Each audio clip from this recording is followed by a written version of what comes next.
नमस्कार, बहुत स्वागत है आपका छत्तीसगढ़ के नंबर 1 बुलेटिन में। मैं हूं आपके साथ ऋतु ज्ञानवानी। बुलेटिन की शुरुआत बीजापुर की खबर के साथ। कवासी लखमा ने एक बार फिर से विवादित बयान दे दिया है। उनका यह बयान अब वायरल भी होने लगा है। कवासी लखमा ने गोंडी में लोगों से पीएम के खिलाफ अभद्र टिप्पणी की। बीजापुर जिले के नेमेड़ गांव में लखमा रुके थे। कल शाम का यह वीडियो बताया जा रहा है। वहीं बयान पर बीजेपी ने निशाना भी साधा है।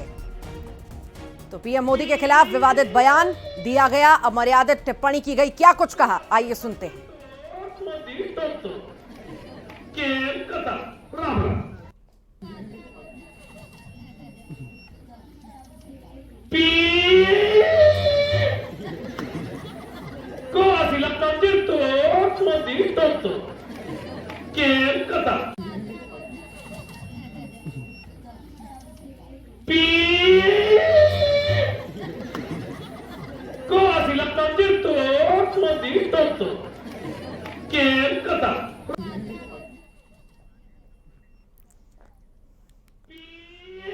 और हमारे साथ खास चर्चा के लिए राजीव चक्रवर्ती जी जुड़ गए हैं। राजीव जी, कवासी लखमा द्वारा पीएम पर अमर्यादित टिप्पणी किस तरह से देखते हैं आप? देखिए, पूरी कांग्रेस पार्टी मान मर्यादन में लगी हुई है और अमर्यादित भाषा, संसदीय भाषा सदाचरण कर रहे हैं। ये ऐसा लगता है कि कवासी लखमा जी और हमारे नेता प्रतिपक्ष के बीच में द्वंद्व चल रहा है कि कौन कितनी अभद्र भाषा बोल सकता है। ये छत्तीसगढ़ की परंपरा नहीं है और इससे कांग्रेस को बहुत भारी नुकसान उठाना पड़ सकता है, राजनीतिक नुकसान और वोटों का भी नुकसान, क्योंकि छत्तीसगढ़ की जनता कभी इस प्रकार की भाषाओं को तरहीज नहीं देती। इसके पहले भी जब विद्याचरण जी कांग्रेस से सांसद लड़ रहे थे, हमारे रमेश बैस जी लड़ रहे थे, तो मंच से अटल जी के बारे में भी गंदी गंदी भाषा बोली गई थी। तो उसमें जनता ने बहुत प्रतिवाद किया था और विद्याचरण जी 1.5 लाख वोट से हार गए थे, कद्दावर नेता होते हुए भी। तो ये उनकी हार दिख रही है। इसी हार को देखते हुए कवासी लखमा अभद्र भाषा का प्रयोग कर रही है। छत्तीसगढ़ की संस्कृति नहीं है, ये भारत की संस्कृति नहीं है। चुनाव एक खेल है जिसमें सत्ता का परिवर्तन होता है, सेवा का परिवर्तन होता है। उसमें यदि इस प्रकार से अमर्यादित भाषा बोलेंगे तो आने वाली जो जनरेशन है उसको भी बहुत गलत संदेश जाता है। ये पूरी तरह से गलत काम कर रहे हैं कांग्रेस के लीडर। वाकई राजनीति में कहा जाता है कि शब्दों की मर्यादा रखना बहुत ज्यादा जरूरी है। तौल मोल के बोलना चाहिए, बातों को नाप तोल के बोलना चाहिए। पर यहाँ पर जिस तरह से बयानबाजी नेता, देखिए चाहे कांग्रेस को चाहे बीजेपी की हो, अगर इस तरह की बयानबाजी करते रहेंगे तो आखिर जनता पर भी क्या प्रभाव पड़ेगा। ये वाकई बहुत बड़ी बात है सोचने वाली। आपके पास लौटूंगी। धनंजय ठाकुर जी हमारे साथ जुड़ गए हैं। धनंजय जी, बहुत स्वागत है आपका। लखमा जी अमर्यादित टिप्पणी कर रहे हैं पीएम मोदी पर, आखिर किस तरह से हम देखें? क्या फ्रस्ट्रेशन कांग्रेस का इतना ज्यादा बढ़ चुका है कि कुछ भी बोल देती है बिना सोचे समझे? देखिए, मुझे लगता है कि लखमा जी ने प्रधानमंत्री जी के खिलाफ कोई टिप्पणी नहीं की है और उन्होंने चुनाव प्रचार के दौरान जो बातें कही है वो नरेंद्र मोदी सरकार की 10 साल की जो नाकामी है उसको लेकर जनता के सामने अपनी बात को रखने का काम किया है।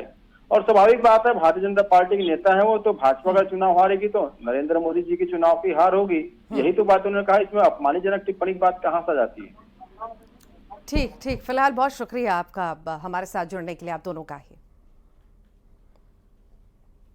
बस्तर लोकसभा के कांग्रेस के प्रत्याशी कवासी लखमा कल बीजापुर विधानसभा के दौरे पर थे।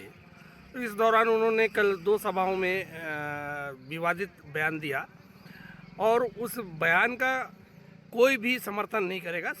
जो भी सुन रहे हैं हम उसकी निंदा करते हैं और जीत हार अपनी जगह होती है। कवासी लखमा जी कल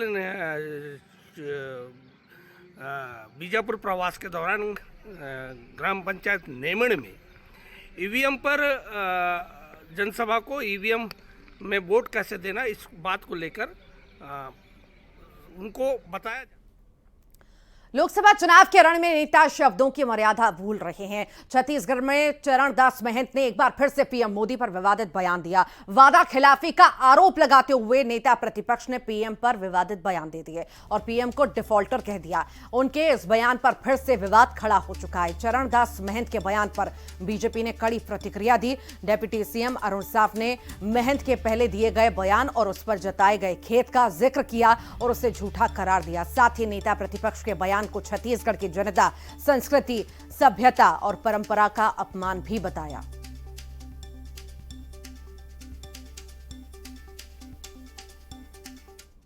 न 2 करोड़ नौकरी मिली, न 15 लाख रुपया मिला, न जितने उनने गारंटी दी है। हम तो बार बार अपने विधानसभा में भी बोले हैं, लोगों के सामने बोले हैं, जिसकी गारंटी फेल हो गई है छत्तीसगढ़ के लोग समझते हैं कि वो डिफाल्टर आदमी है। तो डिफाल्टर आदमी की अपन बात करते ही नहीं। अत्यंत निंदनीय और दुर्भाग्यजनक है।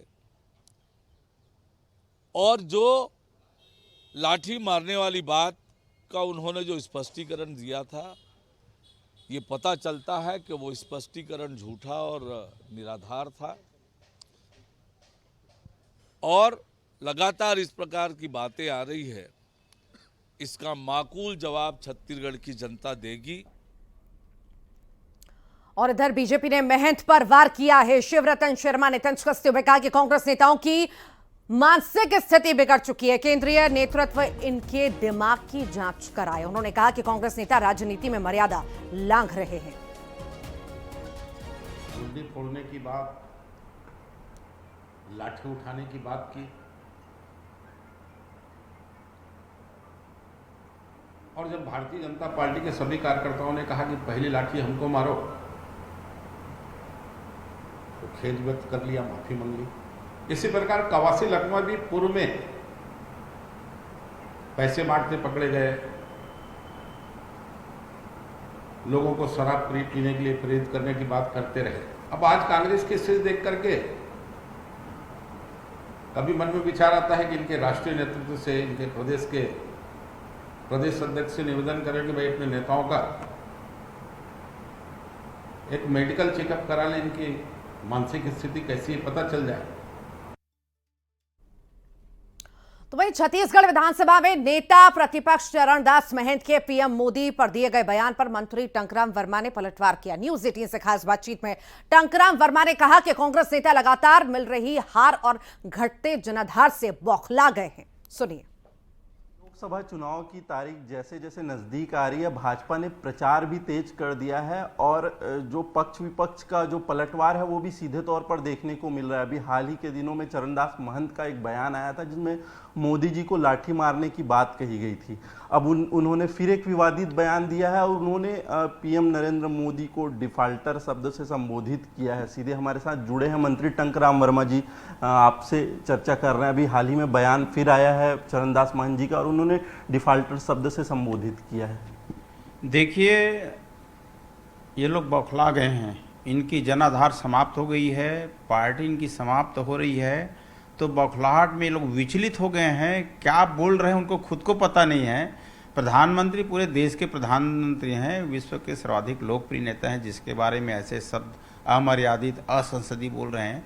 ये समझिए कि आम आदमी को हिंसा के लिए प्रेरित कर रहे हैं। और हम लोग तो सनातनी हैं, भगवान राम के आदर्श पे चलने वाले हैं, हमारे आदर्श हैं। कहते हैं कि कोई पत्थर मारता है तो उस पत्थर से हम सेतु बनाना भी जानते हैं, तो ऐसे हम लोग हैं।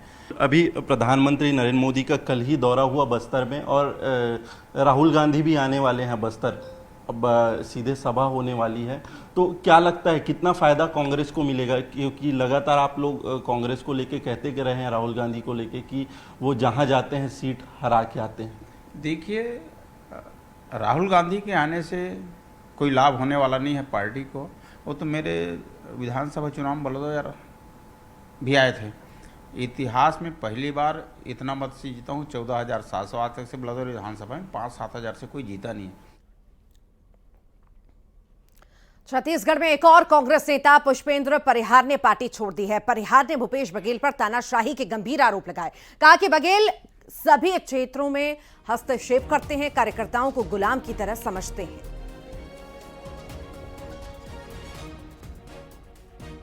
कांग्रेस पार्टी की सदस्यता से इस्तीफा दे रहा हूं। पार्टी के द्वारा निरंतर मेरी घोर उपेक्षा की गई है। आज आप देखेंगे कि पार्टी को भूपेश बघेल केवल तानाशाही के रूप में चला रहे हैं। पार्टी में कोई लोकतंत्र नाम की कोई चीज नहीं है। पार्टी में कोई, कांग्रेस पार्टी में कोई पार्टी फोरम नाम की कोई चीज नहीं जहां हम अपनी बात रख सकें। इस पार्टी में अब केवल जो भी निर्णय लेंगे वो भूपेश बघेल लेंगे और भूपेश बघेल दिल्ली के नेताओं को गुमराह कर रहे हैं और अपने जो भी उनके नियम कायदे हैं उसे वो लागू कर रहे हैं।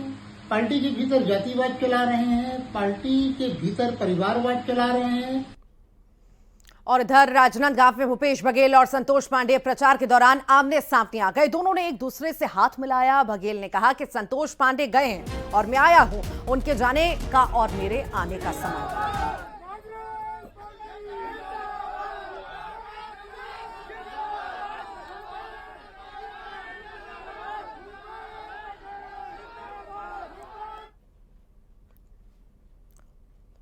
कांग्रेस नेता राहुल गांधी 13 अप्रैल को बस्तर के दौरे पर रहेंगे। वह बस्तर विधानसभा के बस्तर मुख्यालय में चुनावी सभा करेंगे। राहुल लोकसभा सीट से कांग्रेस प्रत्याशी कवासी लखमा के समर्थन में चुनावी माहौल बनाएंगे। कांग्रेस प्रदेश अध्यक्ष दीपक बैज ने उनके दौरे को लेकर कहा कि बस्तर से गांधी परिवार का खास नाता है। आपको बता दें कि 19 अप्रैल को बस्तर में मतदान होना है और उससे पहले राहुल गांधी का यह दौरा बेहद खास माना जा सकता है। 13 अप्रैल को बस्तर में माननीय राहुल गांधी जी चुनावी सभा को संबोधित करने के लिए आ रहे हैं। उसके लिए कांग्रेस पार्टी युद्ध स्तर पर तैयारी कर रही है और कार्यकर्ताओं को लगातार बैठकें लेकर हमारे तमाम वरिष्ठ नेतागण सभी जिलों में निर्देशित कर रहे हैं। जशपुर में सरहुल सरना पूजा स्थल दीपू बगीचा में मधुमक्खियों ने लोगों पर हमला कर दिया। हमले में 25 से ज्यादा लोग घायल हो गए। उन्हें जिला अस्पताल में भर्ती कराया गया और इस कार्यक्रम में मुख्यमंत्री विष्णु देव साय को भी शामिल होना था। सीएम साय जिला अस्पताल पहुंचे, घायलों का हालचाल जाना। आपको बता दें कि घटना के समय दीपू बगीचा में जिले भर के से इकट्ठा हुए आदिवासी और बेगा हवन पूजन कर रहे थे। वहीं पर मधुमक्खियों का छत्ता भी था। हवन के धुएं से मधुमक्खियों का छत्ता टूट गया, भड़क गई मधुमक्खियां और उन्होंने लोगों पर हमला कर दिया। हमले से वहां भगदड़ मच गई। पूजा के दौरान वर्तमान विधायक रायमुनि भगत और पूर्व विधायक जागेश्वर राम भी मौजूद थे, जिन्हें मधुमक्खियों ने काटा। फिलहाल दोनों की हालत जो है सामान्य है।